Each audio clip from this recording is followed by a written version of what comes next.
দিন আগে ইনজামাম বলেছিল যে পাকিস্তানি ক্রিকেটার ইনজামামুল হক বলেছিল অভিষেক শর্মার ব্যাটটা যেন আইসিসি একটু তদন্ত করে তার ব্যাটে কোনো স্প্রিং বা কোনো কিছু লাগানো আছে কিনা। এখন আমার কাছে মনে হয় শুধুমাত্র অভিষেক শর্মার ব্যাট তদন্ত করলে হবে না, তদন্ত করতে হবে ওই যে মাসুম বাচ্চা যে প্যাম্পার্স ছেড়ে প্যান্ট পরা শুরু করেছে, একটু বাড়াই বললাম আর কি, একটু রস দিলাম আর কি।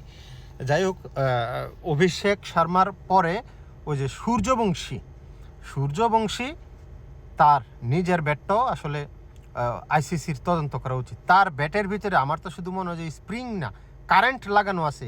ওই যে একটা বিজ্ঞাপন বানাইছে না, কি জানি সিধু আর ওই যে গাভাস্কার সম্ভবত সাদা চুল লাগাইয়া নতুন T20 ফর্মুলা বাইর করছে, ব্যাটের কাছে বলটা রাখলেই যে চলে যায়। তো আমার কাছে মনে হয় যে এই ধরনের কিছু একটা লাগানো আছে অভিষেক শর্মার ব্যাটের পরে, এখন ওই যে সূর্যবংশীর ব্যাটে। একটু ফান করলাম আর কি। তবে সূর্যবংশী আজকের ইংল্যান্ডের সাথে যে ইনিংসটা খেললো, ওই যে অনূর্ধ্ব-19 আর কি, যে ইনিংসটা খেললো 80 বলে 175 রান, এক কথায় T20-তে যেমন ব্যাট করা উচিত ঠিক তেমনটাই ব্যাট করেছে। 80 বলে 175 রান করেছে, যার মধ্যে 15 বার সে স্থলপথ ব্যবহার করেছে এবং 15 বার সে আকাশপথ ব্যবহার করেছে। 15 বার আকাশপথ ব্যবহার করছে একটা ইনিংসে, আর 15 বার সে স্থলপথ ব্যবহার করছে। কেউ যেন মন না খারাপ করে, যে স্থলপথ যেন বলতে না পারে আজকে আমি মাটি এই জন্য তুমি আমাকে কম ব্যবহার করলা, আকাশকে তুমি ব্যবহার বেশি করলা। ওই যে বলে না, বামন হয়ে চাঁদের পানে হাত বাড়াইও না, এখন আর পার্থক্য রাখে নাই। মাটি আর আকাশ এক করে দিছে, সমান সমান সবাইকে খুশি রাখছে। 15 আউটস্ট্যান্ডিং ইনিংস। আসলে এই ছেলেটা কিছুদিন আগেও এমন ওই যে 44 বলে না কত বলে 42 বলে 100 কত রান করছিল, আমি দেখছিলাম 143 মনে হয় করছিলেন, 145 রান করছিল। আমার আবার সংসারে মন কম, তো আফসোস দেশের বাইরে চলে যেতে হবে, যাই আম কাঁঠাল খাইতে হবে। গেছিলাম আবার পিঠা চিড়া খাইয়েছি, কিছুই স্মরণশক্তি বাড়ে নাই। তো যেটা বলছিলাম, মনে থাকে না স্কোর কত, কারণ সারাদিন খেলা দেখি। কেউ যদি ফোন করে জিজ্ঞাসা করে কি করেন, ভাই খেলা দেখি। আবার কেউ যদি জিজ্ঞাসা করে ভাই কই আছেন, খেলা দেখি। ভাই কি করেন, খেলা দেখি। যখনই ফোন করে আমি তখন খেলা দেখি। এখন যার কারণে মাথায় এলোমেলো, শুধু সাইড ছয় দেখতেছি আর স্টাম্প উড়ে যেতে দেখতেছি।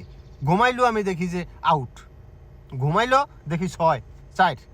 যাই হোক, সূর্যবংশী ভারতের, আমার কাছে মনে হয় যে তাকে খুব তাড়াতাড়ি আমরা ন্যাশনাল টিমের সার্কেলে আমরা দেখতে পাবো। তার বয়স কম, এই জন্য হয়তো তাকে ঢুকানো হচ্ছে না, কিংবা দলের ভিতরে অনেক পারফর্মার আছে ভারতের ন্যাশনাল টিমে, যার কারণে তাকে জায়গা দেওয়াটা আসলে সম্ভব হচ্ছে না। তবে এইভাবে পারফরমেন্স করলে খুব তাড়াতাড়ি সে জাতীয় দলে ঢুকে যাবে। এক কথায় জাতীয় দলে করা নাড়ছে। করা কি, আমার তো মনে হয় পা দিয়ে লাথিতেছে, পা দিয়া লাথি দিতেছে, ধাম ধাম ধাম ধাম, এই দরজা খোল, জাতীয় দলের দরজা খোল।